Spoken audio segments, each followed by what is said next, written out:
Shall we get started? We've got TJ with the chamber here. Would you like to maybe start with a little introduction into your budget request? Sure. Be respectful of your time. I appreciate that. Thank you very much. So TJ with the Superior Chamber of Commerce, Executive Director. I have with me Justin Stauffer, who is with Stauffer Real Estate, new board member with us, and Karen Geiger, who is one of our volunteers, both Superior people that I thought in case you had any questions that the new guy couldn't answer, I would have them along to help me, give me an assist. So I basically just wanted to make myself available partly at Matt's recommendation in case you had any questions on our proposal that we sent to you on email for increased support. I don't have a presentation per se. I just wanted to see if anybody had any questions about the motivation or any other financial questions that you might have. Okay. Yeah. Go ahead. Maybe just speak to kind of what is typical of other municipalities. Sure. And kind of how this request might compare to that, and what you're thinking of doing that you're not doing. Sure. With this increased funding. It's a little difficult to compare to the other chambers and municipalities immediately surrounding us because every single group has a completely different scenario. Louisville Chamber receives very little, if any, support from their city, although the Downtown Business Association does receive quite a bit from the city in terms of support. So their situation is very different over there. Lafayette has so much more in terms of assets and cash flow and that sort of thing that they don't need anything from their town, so they choose not to get very much from the city of Lafayette. Boulder is very separate, but then both Lafayette and Louisville receive almost just shy of $20,000 from Boulder County for their operations through a grant program that's existed for a long time, from what I understand. I've been told that funding source is somewhat considered somewhat fragile, and that it's not always taken for granted from year to year. We get $3,500 for our chamber compared to $20,000 that the Louisville and Lafayette both get from Boulder County. I'm frequently asked, why do we get so much less? And I have not been able to get a good answer for that. I think it's just an old historic grant thing that has not been challenged in multiple years, and I'm not quite at the point where I know how to challenge that and see if there's more for us without penalizing the other chambers. Broomfield, I don't know their situation. I asked and couldn't get any numbers from them, but they seem to have a pretty closely tied city and chamber in terms of funding support and that sort of thing. So I don't have the answer on that. You asked about what we're trying to do. Fundamentally, as I'm 10 months into this job and looking at how our chamber can play into the economic development goals of the town of Superior, it's just we're doing everything we can to boost revenue, boost membership. We're up 48 members since I started in January. We're sitting at 250, so 20% of our members have joined in 2019, which is pretty great. Feeling pretty good about that. Our revenue is really strong. We're in the positive. But when you look at our website, when you look at our social media ability, trying to do it with 1.5 staff members is just close to impossible. And we have a strong need. When I identified the places that were the weakest in terms of helping with the economic development in discussions with Adam from Better City, we just don't have the web design. We don't have the outward-facing communications game that, for example, Broomfield does. If you look at Broomfield's website compared to ours, it looks like they're about 12 to 15 years ahead of us in terms of the design and functionality. So as I look at the goals and what we need to do to up our game to be regionally competitive with Lafayette, with Louisville just did a complete new branding last year in terms of what they're presenting to the public. We're behind, and we just don't have the kind of money right now to bring our game up. So when we were looking at resources to be able to bring that game up, we identified this as a good place because it definitely ties into the economic development goals of the town. We would use it primarily to fund a rebranding, redevelopment in the short term, also having some staff ability to to be able to maintain and continue that, so we didn't fall out of date again. The chamber's committed to funding most of that in terms of the staffing, but the initial cost of the effort, we need a little help to get there. So that's why we put in the proposal. Thanks.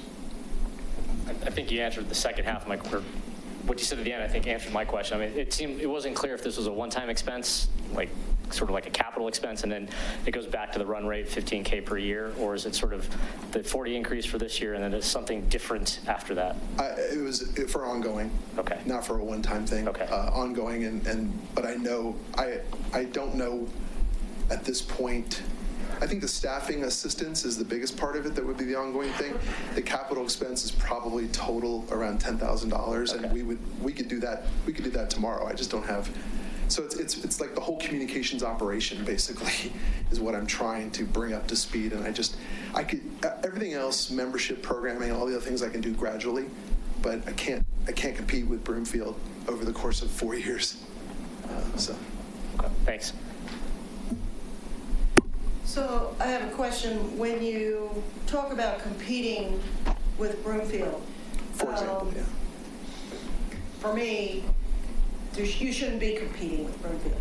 I mean, Broomfield has its chamber, we have our chamber. Yeah. If people want to be members of our chamber. So for me, the bigger issue is, what is this investment going to do for the citizens and the residents and the businesses of Superior, Colorado? Because that's who I'm concerned about. Absolutely. So tell me how that $45,000, I mean, basically you're asking us to fund, well, the first comment is, for a small nonprofit to have somebody dedicated to maintaining your website, that's a luxury. I mean, I work in a small nonprofit, and we don't have somebody who does that. So I really want to understand more why the town of Superior should be funding that position. And is there a way that you could, I mean, for example, the Superior Chamber or the Louisville Chamber has a significant event that generates revenue for them.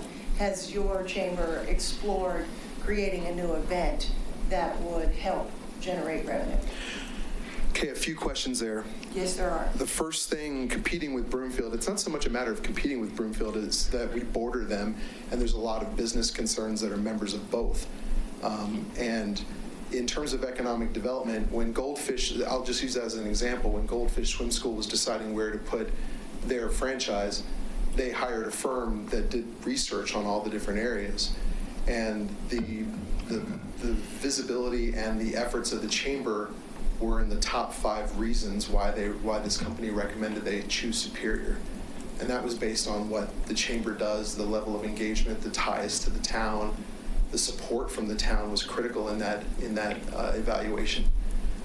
So when it comes to whether a business is going to locate over the line in Broomfield or in Superior, and obviously that affects tax base and different things, you want to look at least competitive in terms of a chamber, in terms of the economic vitality of the area. So I think there's a direct tie to all the economic development around downtown Superior when we're trying to get people to choose downtown Superior as a location for their businesses and so forth. I think there's a direct tie.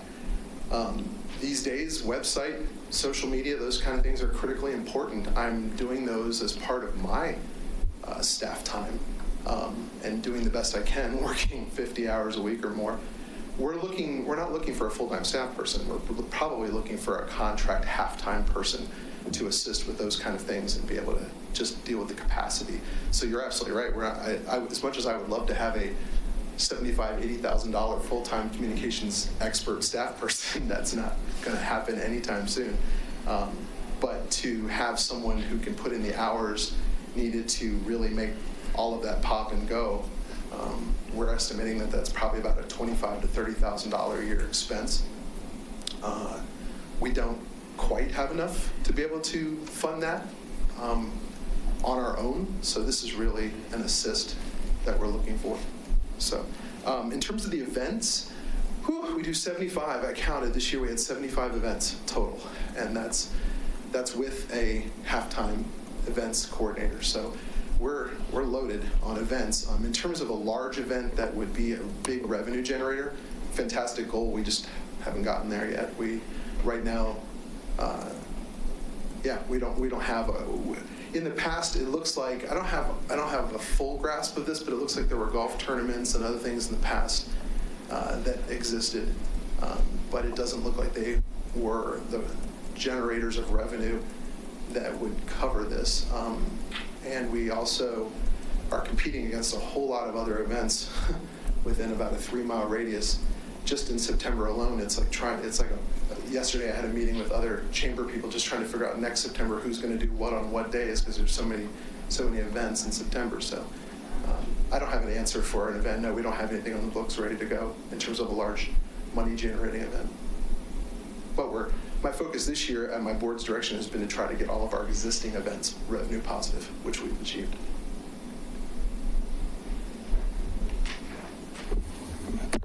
TJ, I appreciate you coming in this morning. I think most of the questions that I had written down have already been asked and answered. I think my observations here is that this is a big ask, that it's more than twice what we've had in prior years. However, I think it's one of those things that I would encourage my other board members to look at it in a holistic view with our other economic development efforts. We didn't tap our full amount that was budgeted last year for economic development. And I think that the efforts of the chamber, as TJ mentioned, go to that same end goal.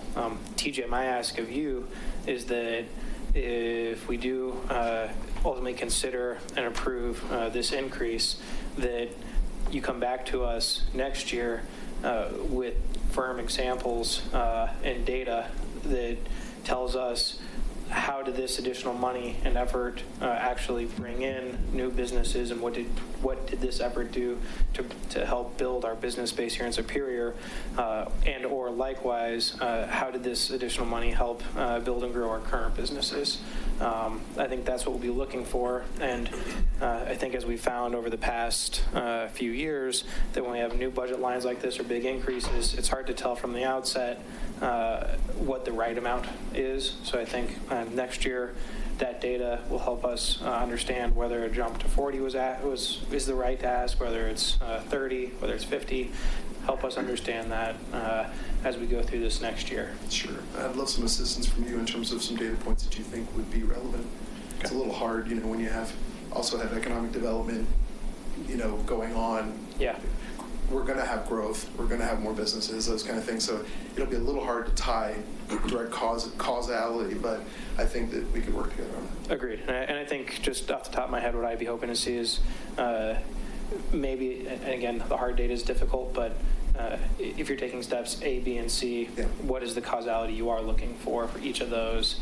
And then we can look back and just kind of have discussions from there. Great. Thank you. Thanks, TJ, for coming in today. So I a little bit agree with Sandy. I would personally like to see more of a focus on events rather than the marketing. But that said, I know it goes hand in hand. I know for a small organization, if we aren't able to provide you with the funding for the website and social media, you're going to have to find a way to do it anyway, and that's just going to come from the line item budget for events and other things. So I'm a little less concerned about what the rationale for the money is and more about helping our town and our business grow. I really like the points that Ken brought up around data points in the future. I would love to see those. I do have a few concerns about making this an ongoing increase versus a one-time. But that said, I recognize that, especially when it comes to hiring, it's tough if you have the money this year, you're not guaranteed it next year. How do you hire somebody when you're saying it's only for a short time?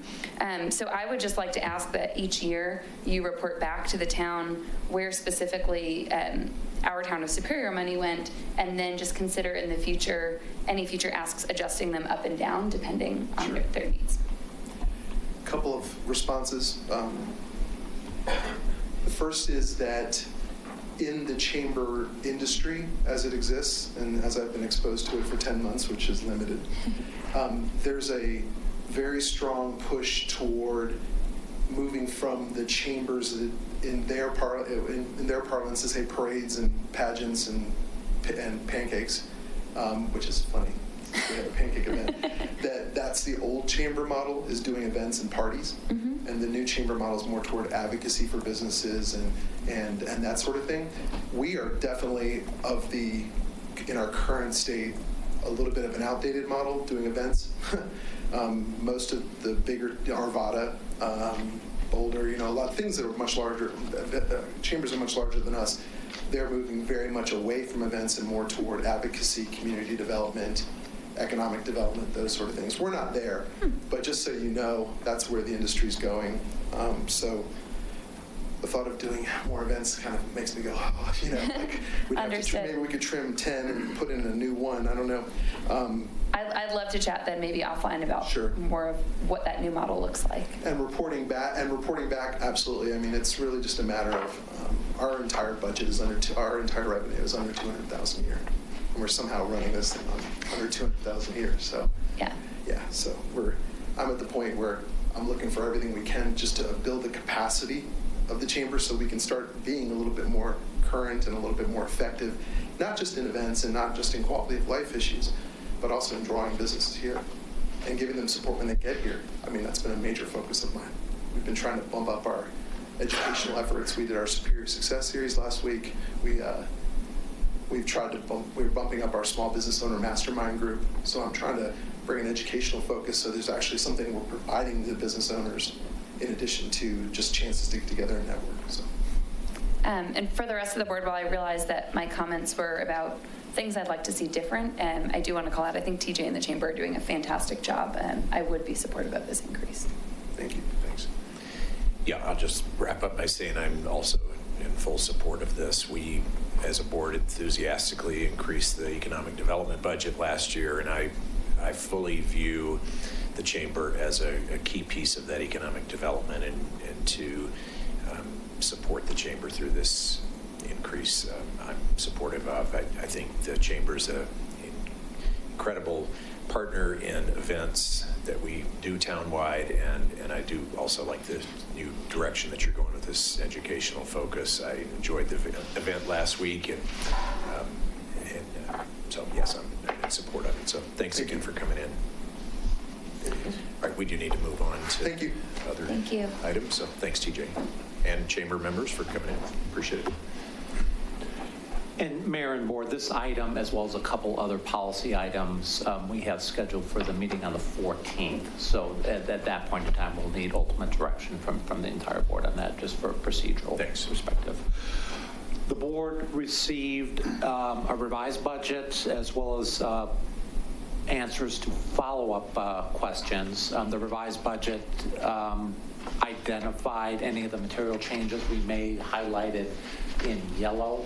We weren't necessarily planning to go through that, and we're going to jump right into the utilities, but if the mayor or board have any questions on either of those documents, changes, follow-ups, now would perhaps be a good time to chat about those items.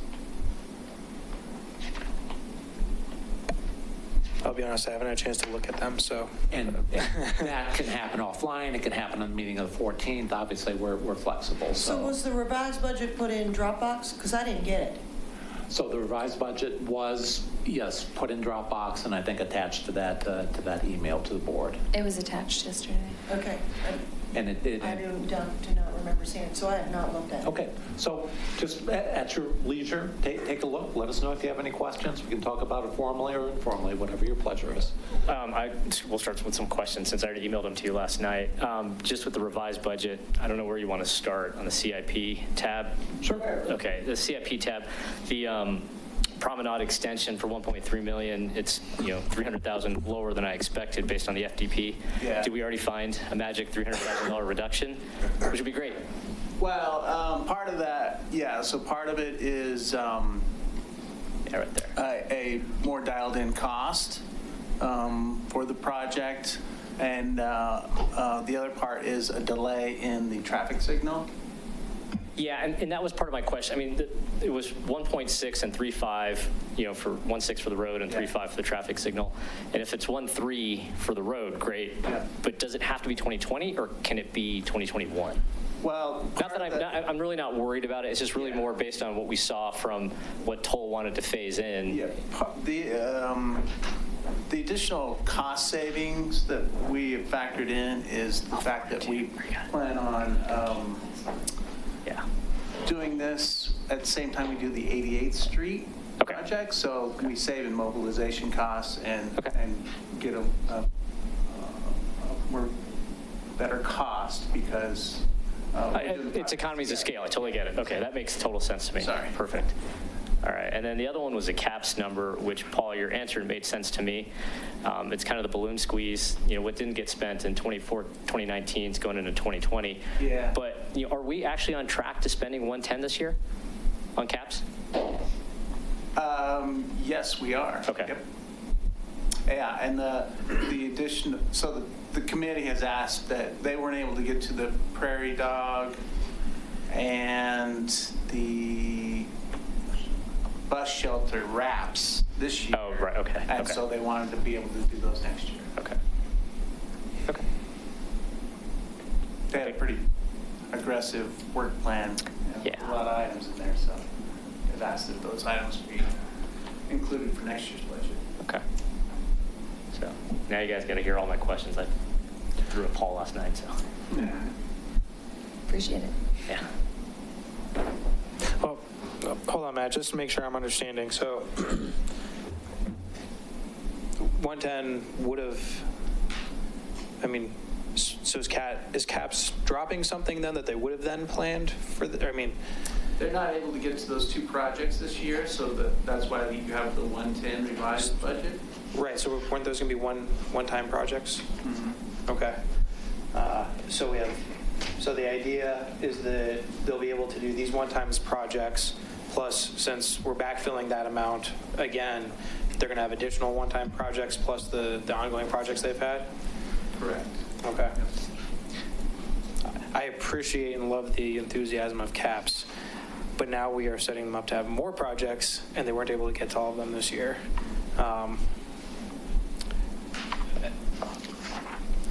This might be something that I bring up and discuss further when it comes to the budget approval at our next meeting. And just while we're on that topic, the 150 for 2019, did that include the, and someone will have to remind me, did that include the Happy City plan? Was that as part of the 150? It does include the master plan, yes. Right, so we're not doing another master plan next year. Exactly. So Yeah. I'm feeling this number is not quite Yeah. where it's supposed to be. Yeah. Again, I didn't get a chance to read through all the answers. I don't think it was in there. We'll list it as an item to discuss on the 14th and get some additional information from the committee. That would be great. I think particularly around what their plans are specifically for next year. Yep. They're doing a lot of great stuff, Yeah, and I'd for love to sure. see some things expand. Yeah. But as far as some of the expansion goes, I would have questions around what around, for example, making the Superior Shindig bigger, as just an example. What around that would require a budget increase versus? Right. Yeah, we'll get some additional information, and you'll see some additional information as far as cost for the events, which is part of this budget, which I think everybody likes the events. So Right. that'll be part of it. And as this is developed, my bigger concern isn't necessarily the money's being spent by CAPS, because I, again, don't want to cap them at the heels or anything with all the great stuff they're doing. It's that if we can't spend all this money and do everything, implement what they want, that means we will have something else on the cutting room floor from the outset, and that's what I don't want to do. So if it comes back and we don't think it's the right thing, if you can communicate where we can actually allocate that money otherwise, that way we know what's coming back in, that would be appreciated. Okay. And just one more suggestion here, just because at least with ProStack, we break out the master plan. If we break that out of this line item and just call it the CAPS master plan, I think that'll help with the optics. Oh, okay. Since it was a one-time expense for 2019, then we can at least understand event-wise what's changing. All I got on that one. Great, thank you for those comments and questions. Anything else before we hop into the wonderful world of utilities? Okay. So I'm not sure what page is on your document, but we'll start first with, so we're going to be looking effectively at 6 different budgets. They're operating and capital budgets for our 3 utilities, and our 3 utilities are our water function, our wastewater or sewer function, and our storm drainage. So the first and largest of those is the water operating. On the revenue side, and we went through this during the assumption phase, we are fortunate at this point we're looking at no operating rate increases, no increases to the monthly bills to our customers. That's the primary revenue source for the water operations are the potable and non-potable billings. We're actually optimistic. The initial estimates that we were looking at for revenues were below budgets because of the wet, cold spring that we had, but with the activity over the last month or two, we've seen demand ramp up materially. So hopefully these revenue estimates will be a little bit low. So no real additional comments on revenues. Those are pretty static. On the expense side of life, again, these are broken into separate divisions, and what we'll do, myself, Alex had a previous commitment. He's out of the state. We have Jim Widener here. For those of you who have not met Jim, he's our utility superintendent, so he handles all of these operations, and we'll just go through and focus predominantly on what's happening kind of this year, next year, and if there are any material changes in the out years, but we'll just generally focus on next year or two. So in administration, again, pretty status quo. The only thing we had this year, we had a bump budget, doubling from a standard $20,000 budget for our water conservation program. This is to do irrigation water checks for our residents, replace fixtures in the homes. This year we also had a water conservation plan that was mandated by the state, so that'll drop off. And shoot, Jim, we have to do that every what?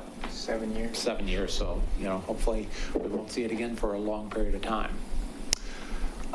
Water supply is essentially the cost associated with getting our water delivered to us by our water providers. This is the raw water delivery. These are typically assessments, payments. They're pretty consistent, pretty stable year to year. I think the only thing, Jim, we may want to let them know is on line 58, we have something known as that SWSP, that's the acronym for Southern Water Supply Pipeline. That's essentially the pipeline that gets the water down from Carter down to us.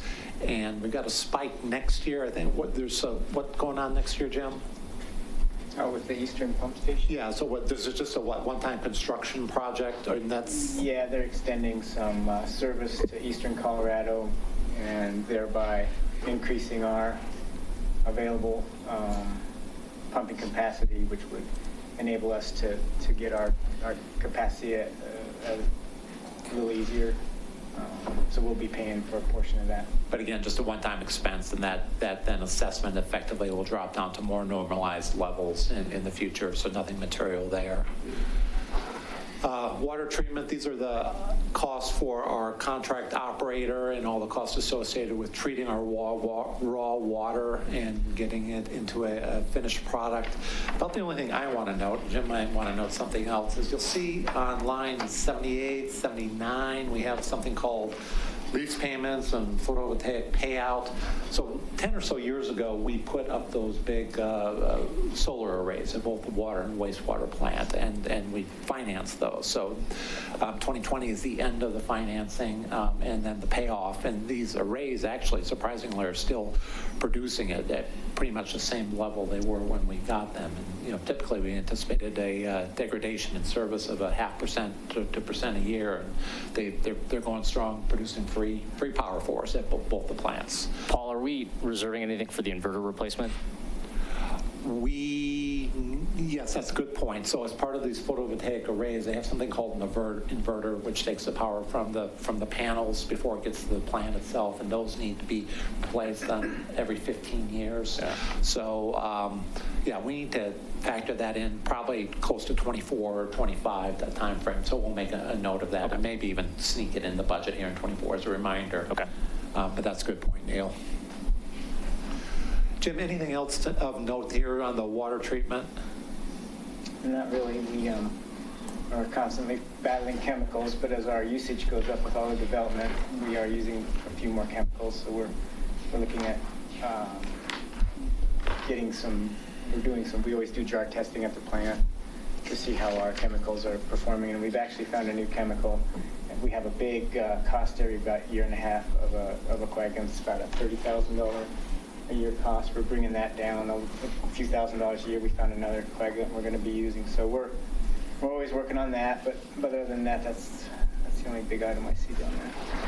Jim, just a question on the chemicals. The 2018 number was like 100,000, and year to date through the end of July, we're at 11. Are we going to hit 70 for the year? Yeah. Okay. We will. Okay. And I think what we have, Neil, and correct me if I'm wrong, Jim, in this particular chemical line, we get a big one-time chemical purchase. All right. So That makes sense. Okay. All right. yeah. Water storage and distribution is essentially getting the water out through the system, making repairs to the lines as they fail. Again, I didn't really have necessarily any comments on this one. Over the years, as the system begins to age, we're somewhat fortunate, obviously, that we, dissimilar to some of our neighboring utilities, have a relatively new utility, relatively new plant, relatively new pump stations, distribution lines. But as the system ages, we will have more maintenance and repairs on that ultimately, but that's not a material issue for your concern over the next several years. Non-departmental includes just expenses that can't be categorized in those other divisions. Generally, what this entails is the outstanding debt service we had for acquisition and building of the plant and the utility infrastructure. That debt service will roll off. You don't see it here, but I think the final year debt service is when, Jeff? 2025. 2025. So that'll roll off, and why that helps is as this rolls off, and we'll see on the capital side, we're going to have a new material annual payment for our contribution in the Windy Gap firming project. So that's a brief, but I think pretty accurate summary of what we're proposing on the water operations side. Any questions then before we look at capital? Okay, thank you. Water capital are one-time new and maintenance capital expenses. Typically, our capital threshold is $5,000 associated with this particular system. Most of the money to fund capital improvements come from our what we call line 11 system development fees. So those are essentially anytime a new structure, typically home, connects to the system, we charge them a connection fee. And with the growth plan over the next several years, the connection or system development fees in all our utilities are relatively material. On the expense side, Jim, if you can just kind of focus on the big expenses here in the next couple of years, we have this thing called Windy Gap firming. And what that line represents is we, with a dozen of our closest municipal and water provider friends, are building a 90,000 acre-feet storage facility immediately adjacent to Chimney Hollow Reservoir up in Berthoud. So that's where essentially we'll be storing or providing firm storage for our Windy Gap water and distributing down here. Next year is kind of the hopefully the final year of, we've got all the federal approvals, state approvals. There's a little lawsuit right now that we're working through. It's at the end of the day relatively innocuous. It's the same group who sued when Chatfield Reservoir was being expanded, and ultimately that lawsuit was defeated and Chatfield's expanded. We're expecting that to happen relatively soon, but as soon as we get over that final hurdle and get some final design done on the construction of this new reservoir, then we will start construction. I think we received an email from our partners. The group handling this is Northern Colorado Water, and their headquarters is up in Berthoud. And so they're managing construction of the reservoir, and I think they let us know that best case scenario is as soon as mid part of next year we could potentially begin construction on that particular reservoir. When that construction happens, then with a combination of debt being issued or one of our dozen friends coming on the table with cash, we will fund the reservoir. That $1.6 million effectively represents our share of the project. We're at a little bit above 5% of the total project. The estimated construction costs are in the $500 million range, so it's a material construction. This is worst case scenario. I think we're being, again, hopefully somewhat conservative on financing assumptions. And we also may have a chance, we've got some money sitting in the bank as well, and potentially, depending upon, interest rates and things of that nature, it may be a combination of we look at financing the entire project or throwing some of our cash with a combination of financing. So as it gets closer, staff will come back to the board and ask the board to provide some direction on that. Jim, some of the larger projects we're looking at in 2020, we've got a generator project? Yeah, we're going to replace the generator at the water treatment plant. It's the original that was there for 20 years. It was originally there to give backup power for the booster station and a couple of pumps in the main building, and that, of course, we've expanded since then, so we can't run the whole plant with that one generator, so we're looking at upgrading. Many of the expenses below are routine maintenance expenses associated with running a plant. Some of the bigger ones I think we want to talk to you about are line 39. We've got what's that called? What is that project there, Jim? That's the DOVE project that CDPHE is going around each municipality. And what is this CDPHE you speak of? Colorado Department of Public Health and Environment. And I believe they're an oversight authority, a regulatory agency that monitor our plant and our activity. Yeah, they enforce the regulations that come down from the EPA. So one of them is this disinfection outreach verification effort, DOVE they call it. And they're going to be going around to plants throughout the state and checking how their disinfection is actually working. Most of those are people that use chlorination for disinfection, which we exclusively do. And they are finding that they were hoping most plants would be able to pass this. They are finding only about 20% of the plants are actually passing this, so they're really cracking down. Plants usually with UV do not even get involved in this. We are looking at upgrading our plant, going to UV disinfection, which is really the thing to do with the latest technology. And so that's what that line item is. We want to upgrade to UV. We won't necessarily get rid of chlorine because you still need some residual in the system, but we will definitely cut down on the use quite a bit. Any questions? I can't recall, and you guys probably talked about this last time. Is there a grant to offset some of this expense? We don't have one currently. No, okay. All right. Many times, Neil, the state does have grants available for these water projects. It's typically relatively insignificant because this is statewide, $10 to $20 million, and usually they use it for what they call economically disadvantaged communities. So they'll look at average household wages, and typically Superior doesn't fall into that category. Okay. Thanks. Before we move on, I have a couple questions with some of the line items above. The water system control upgrades, the 2 years that we have budgeted there, are there any economies of scale if we were to move those into a single year, and does that even make sense? It's easier for us if we keep them separate because we kind of phase those in.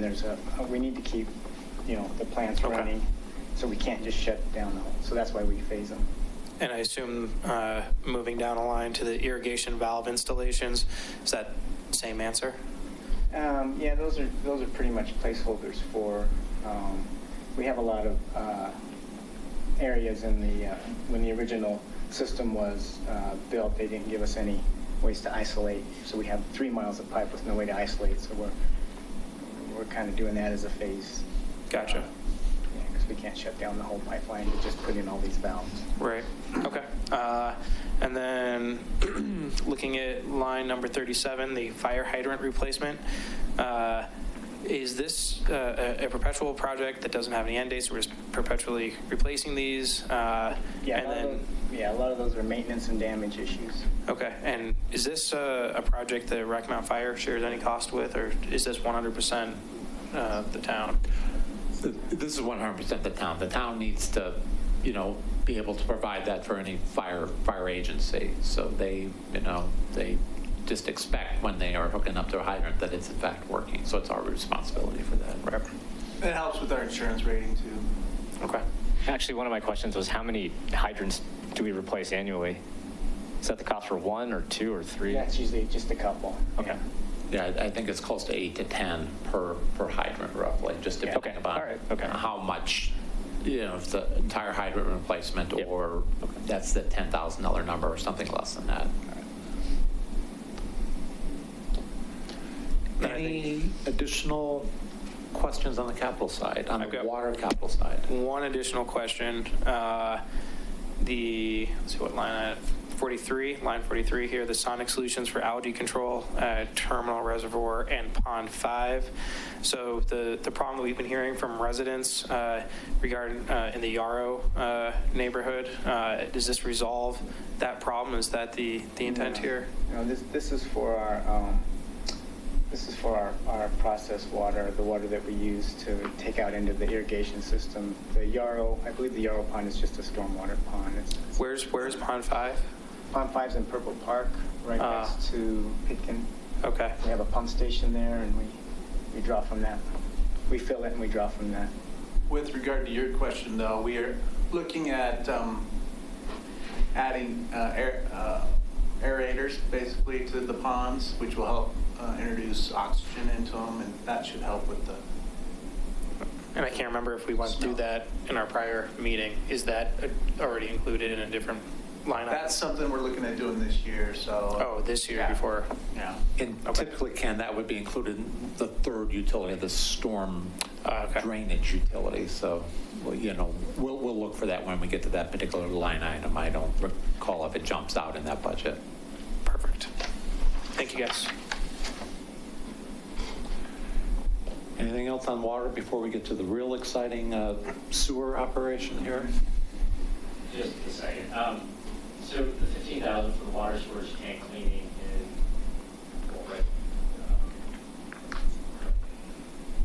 I guess it's in 2023.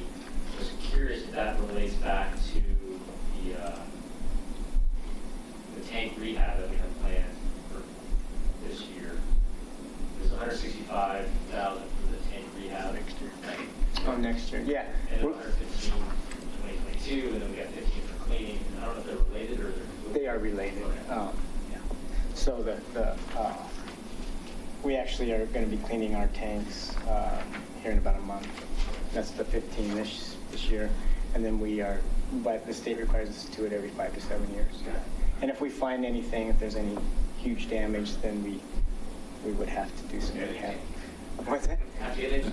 Yeah, I might have. But that's what the water rehab line represents, Jim, right? The material Yeah, the improvements material there. and labor costs, yeah. Versus just kind of the every 3 or 4 years kind of just basic cleaning. Right. Thanks. Then the sewer operating, a little bit different story here, but again, from the operating expense perspective, revenues are generated from the monthly utility bill that goes out to all our residential and commercial customers. In this particular budget, we are looking at continued 5% increases, and a lot of that will play out once we get to our capital operation. There are many more demands for the improvements of the plant that ultimately need to be funded through our monthly fees combined with our tap fees. So we have a necessity then to have a 5% annual rate increase. You'll see, and I think some of the information we provided, I mean, if you just look at that line individually, that might cause you some pause. But if you look at our utility bills comparatively as a metric to some of our local utility providers, the combined utility bill for the town of Superior is anywhere from 14 to like 20% lower than our neighboring utilities. So just as a, as a metric point there. Expense side, administration, nothing to speak of there. Water collection, or wastewater collection, excuse me, is to collect the wastewater and get it down to the plant, and that, I think, Jim, seems to be pretty status quo, that particular operation. Water treatment plant are the actual expenses associated with treating our wastewater and then ultimately discharging it. We have a contract operator who runs the plant with Jim's oversight. It's the same operator who runs our water treatment plant. So that's the biggest line in this particular budget, the contract expense for our operator, line 54.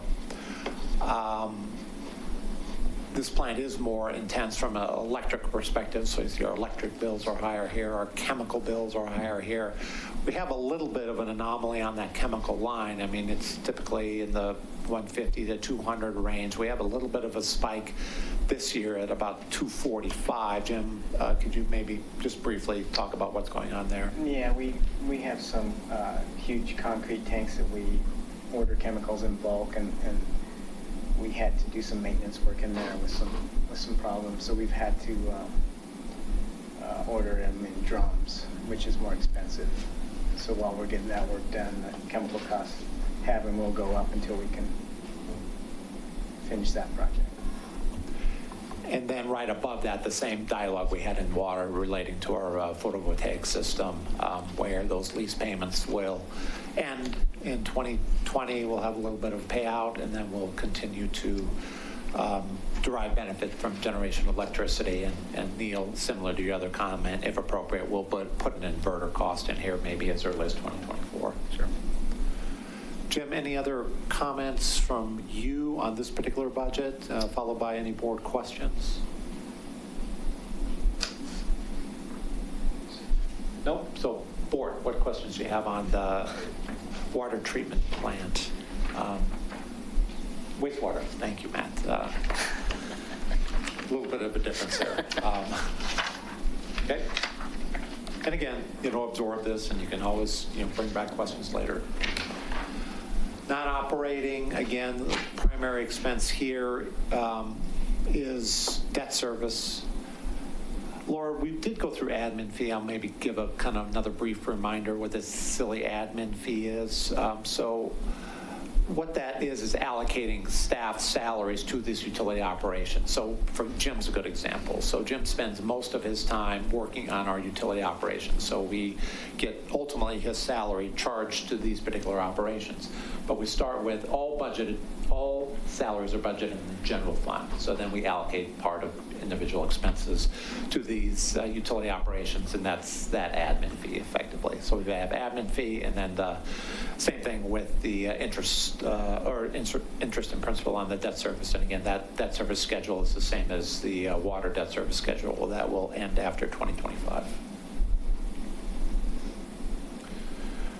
Any questions on wastewater operating before we get to capital? So we got a little bit more activity going on here on the wastewater side with capital. And again, the funding for our capital operations is any of these one-time connection fees on line 10, and then any additional revenue we have essentially, left over, any surplus of revenues in the operating account, we transfer from ops to capital to pay for some of the large maintenance capital expenses. So Jim, what are some of our larger expenses coming up here? Looks like the big projects, line item 28, Headworks reconstruction, where basically the Headworks is a building where all the raw sewage comes in. It's the beginning of the plant. We need to have a new one, so we're rebuilding it. And we've had a lot of odor complaints, so we're tying that in with this project. We're going to put in a new odor control system, which will scrub the air coming off mostly the digesters and the headworks, the stinkiest part of the plant. And that's what that line item is. And in this particular line, you will see, we can't afford that cash-wise, so you will see an offset borrowing for here. This is a subsidized borrowing here. In this particular case, there is a state agency that provides some financing for us. They're able to not only secure the financing at the highest investment grade rating of AAA, but then once they secure that rating, then they will subsidize our interest costs as well. So it's definitely the way to go here. And then, Jim, what some of the other larger projects coming up? Maybe, we've got a lot of maintenance projects, but what's that equalization pond liner project? Equalization pond liner. We have a couple of million-gallon ponds behind the plant that we use for storage, and those have liners that have been leaking. The state has gotten on us about replacing those. They are filling up with sludge. They are filled up with sludge, so the capacity is probably half of what they are. We need to get those cleaned up and relined soon. So. Now, this is an operation where we do need the board to be concerned about kind of what's going on in the next 4, 5, 6 years. So we do have some material projects, tentatively planned in the out years. And generally, what's the purpose of those projects, Jim? It's to meet some new state guidelines for our discharge permit. It's basically a nutrients discharge regulation that they're putting in place for all plants pretty much in the United States, and our plant will not meet it. Currently, most plants do not meet it. So we're having to increase our capacity and our process to remove those nutrients. And this is, affectionately known as an unfunded federal mandate here. I think our discharge permit requires us right now to get this taken care of by 2026. No, we haven't gotten our compliance schedule yet. Okay. We will very soon, and depending on what kind of shape they believe our plan is in, will dictate the compliance schedule. We're just trying to get out ahead of it. We do see it coming up here within the next few years. And this is actually pushed out a little bit from what budgets we've seen over the previous 3 or 4 years. So Jim does a good job working with the state and chatting with them and trying to realistically get a implementation schedule. So we continue to very, very closely monitor this item. And some of these projects that we're doing right now are going towards removing those nutrients in the future. So we have a program that we're working with them to possibly even push the schedule out farther with the new technologies that are coming out and what we're doing right now at the plant. So it's a little complicated, but it's coming. So it's effectively an $8 million project, and we'll be able to get the same sort of low interest, no interest. Not no interest, but the same loan program that we're using for the $5 million?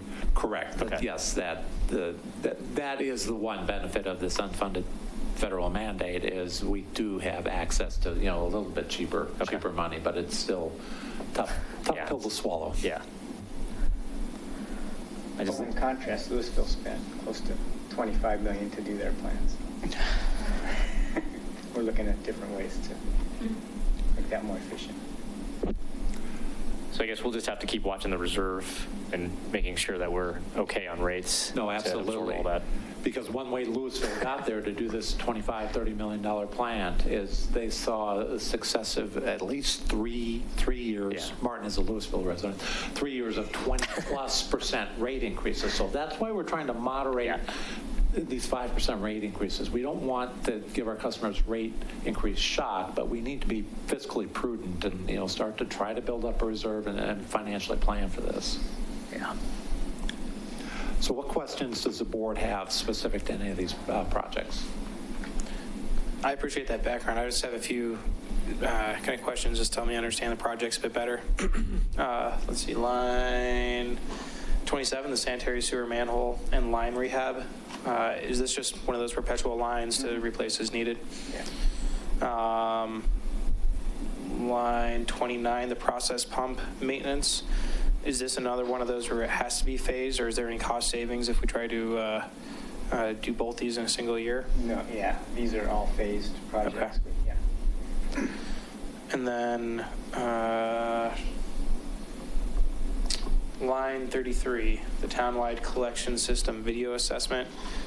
Same question, is there cost savings if we try to shorten this? Or Well, does, no, not really. It's a matter of just, there's miles and miles of Right. sewer video. And we do it every few years. And then once we start, we try to finish. And it actually saves us money by doing it like this. okay. Appreciate it. Then our final utility, our smallest utilities, are storm drainage utility. This, collects the surface water on the impervious surfaces, holds it, and to some degree treats it in detention and retention ponds, and ultimately distributes it to the streams. Again, operating expenses covered by roughly a $6 charge on your utility bill, generating about $350,000. Expenses, again, administrative expenses. The largest administrative expenses is a regional program that we participate in. It used to be known as Keep It Clean, and I don't know what that is the program now. We participate with Boulder County, or whatever, to look at the regional watershed and do what we need to do to control and keep that clean. So that's just an ongoing regional effort that we participate in. The storm drainage expenses are, again, the costs associated for maintaining the storm drainage channels and ponds and reservoirs. So my sense is, Ken, this is probably where we would look, as Matt had talked about, as maybe some additional aerators and some of those storage areas that would pop out of maybe line 47 or something like that. We'll evaluate that, Jeff, if we can make a note and evaluate that $25,000 expense and see if that maybe includes some of the work that Matt had referenced with that facility near Yarrow, I believe.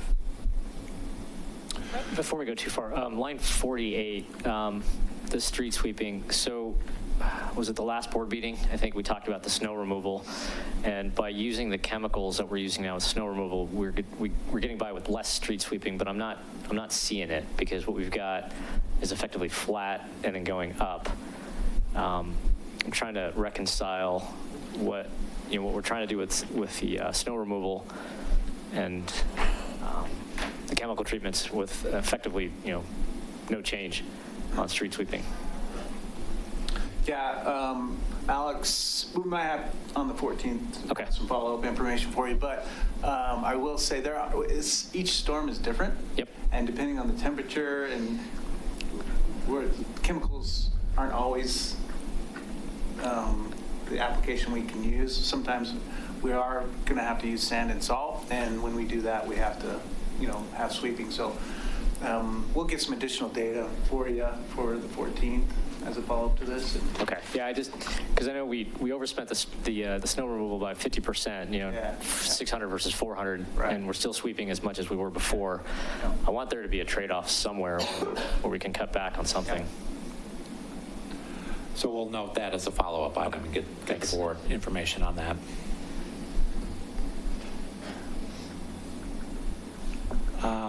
And then non-departmental is debt service in this particular case, plus the admin fee.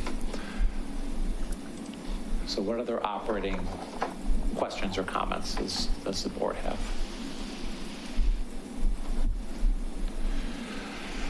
On the capital side, again, same story. We have one-time system development fees, and then any surplus in the operating account is transferred here to do maintenance capital expenses. The big expense we're actually looking at here, and this gets out to maybe late 2020 into 2021, is a collaborative project with Urban Drainage, who is the Denver Metro Regional kind of oversight authority for drainage issues, and potentially Boulder Creek to do some improvements on that stretch of Coal Creek from McCaslin to 2nd Avenue, and to clean up that stretch of Coal Creek. So, more information on that as we get closer from Alex. Jim, Jim, any other, Jim doesn't necessarily handle the storm drainage. That's another engineer we have, Alex Gorshevsky. But Jim, you can certainly comment on any of these items if you'd like to. No comment. Any questions from the board on that? So just a question around, when we're talking about Coal Creek, so what we're having to do here is completely separate from what we're doing on the east side of McCaslin, is that correct? Or what we did? Okay. Yeah. But a similar, and that was a collaborative project with urban drainage, so it's, cleaning up that section, maybe getting a ped bridge or a bike bridge over that particular section. I'm not going to comment on that anymore because that's probably even a little bit wrong. But that's something that Alex and Matt will be bringing back to you. Okay. It was a basically it was a three-phase project. When the 2013 flood happened, it identified our most significant need for the Coal Creek, and that was west of 2nd Avenue. Okay. And the bridge, we need to expand that under 2nd Avenue. Because that's where a lot of the properties were flooded in that area, the stretch of Coal Creek.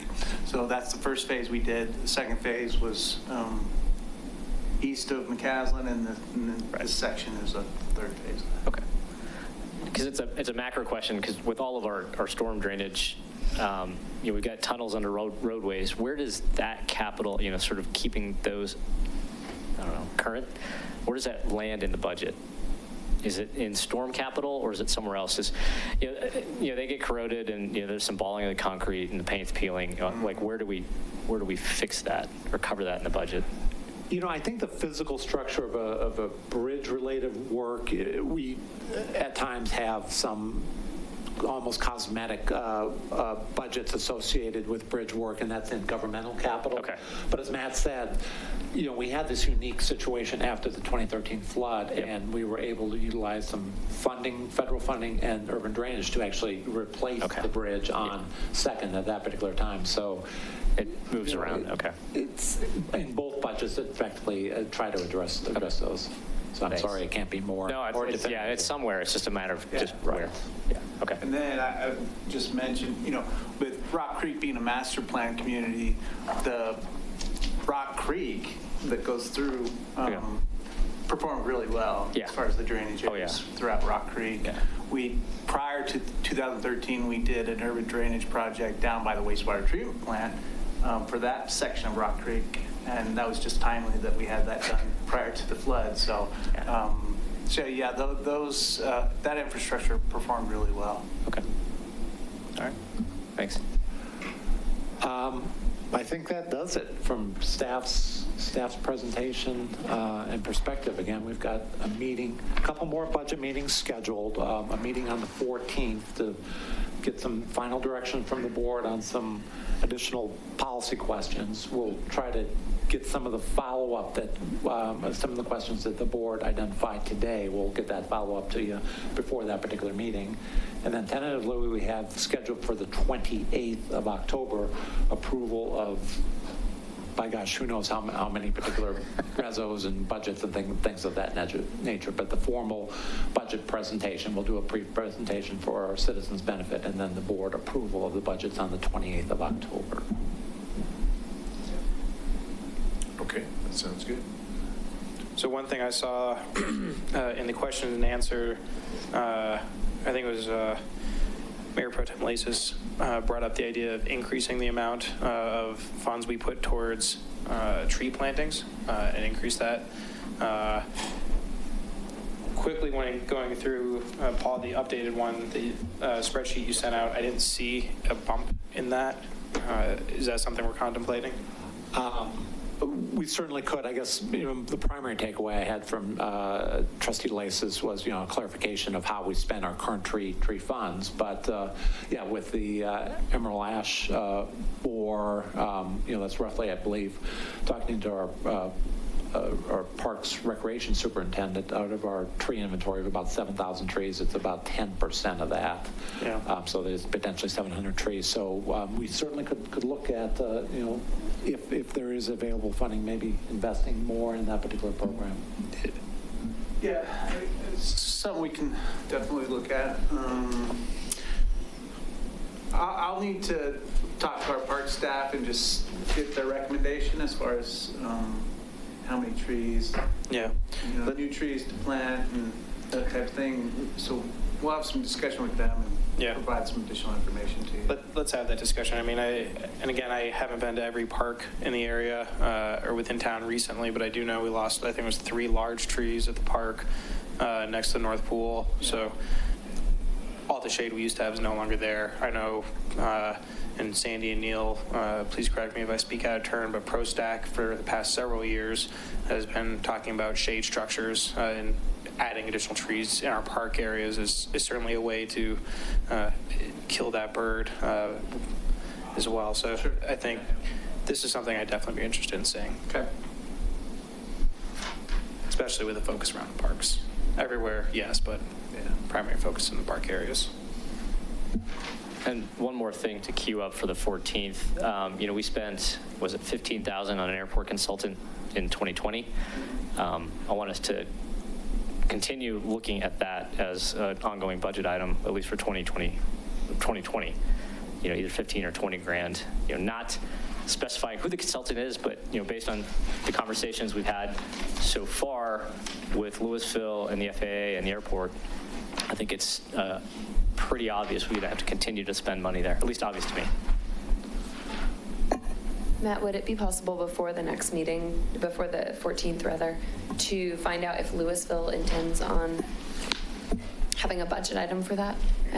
Because I think otherwise we don't know if we'd be in for 15 or 30 or what it would look like. And I will definitely do that. And there's been some discussion with the city of Boulder, who has expressed some interest in also partnering if we do something next year. So we'll see what we can find prior to the 14th. Yeah, as part of that, could you, I don't know if it's, could you have a conversation with the airport and with Jefferson County? We had the meeting related to the roundtable the other day, and the message that we got not only from the folks there, but that we've gotten from, for example, Centennial, is that the important part of the success of going through with anything is really having the buy-in from all the other communities. So now that we've had the meeting and the FAA came in, because I do think that's significant, that they came, maybe we didn't hear exactly what we wanted to hear, but there was a message there that we really do need to develop some symbiotic relationships with other communities, particularly talk to the Jefferson County manager and see what his interest level is, and maybe a roundtable or working together with us. Sure. Because obviously it's a huge economic driver for them. Yeah. So hopefully we can work together more effectively. I was going to include this in my updates at our next regular board meeting, but since we're talking about it, at last night's Boulder County Consortium of City meetings, this was one of the topics on the agenda. Megan Davis from Louisville came and basically repeated the presentation we saw on Monday from the consultants, and we had discussion about next steps forward. And I think there is broad support to help, not only from Boulder County, but the Broomfield representative sounded interested in participating. It sounded like there'd be interest there. The one thing that I heard that was very encouraging was that Jonah Goose's staff has already been talking with Jefferson County extensively about this and has made those inroads, and that we have at least a foundation built there. So right now, where it was left last night is that really Superior and Louisville are going to continue to be the leaders on this, since we're the most impacted communities. And I think by default that will probably fall to us even further, since we are the more primary impacted community. So really everyone's waiting for us now to say what are our preferred next steps, what is our implementation plan, and what do we want to do going forward. Concur that with Louisville, pass that on to Boulder County, and then they will help ring in everybody else and will help build that roundtable from there. But that's something that we probably need to add to our agenda sooner than later to make sure that we get input out to anything you need. That way we can get this moving. So I know we have some full agendas coming up, but I don't think this is going to move until we make a decision from up here. I would second Ken's request. Even if we don't get through all of it on the 14th, I'd at least like to spend a little bit of time then noticing it to the public and letting them know that we're going to talk about our reactions to Monday's meeting, since I think we as a board didn't get to really discuss that publicly yet. And that was the real factor of not making decisions last night, because I think Boulder County was hoping to get direction from us, but because it was a study session, I didn't feel comfortable giving direction since we hadn't talked about it as a group. And Neil, back to your original point on here, we do have a placeholder for $20,000 in 2020 in general fund. It's, I'm sorry, there's a lot of, well, it's not, it's not going to jump out at you. It's noted as professional services and non-departmental, but that's what that 20 represents. Okay. Thank you. I couldn't figure out where it was. I kept looking for it. All right. That's good. And just sort of related, have we spent all of the money that we had budgeted for this year for the airport consultants? I don't know off the top of my head. Okay, just so that it is. Yeah. Thank you. Matt, have you heard from the consultants since the presentation? Are they trying to get on our calendar? Okay. Okay. We're done, Mayor. That's good. That's good. Very good. Okay. We will adjourn a little early. All right, great. All right. Thank you for your time. All right. Thank you. Thank you guys very much.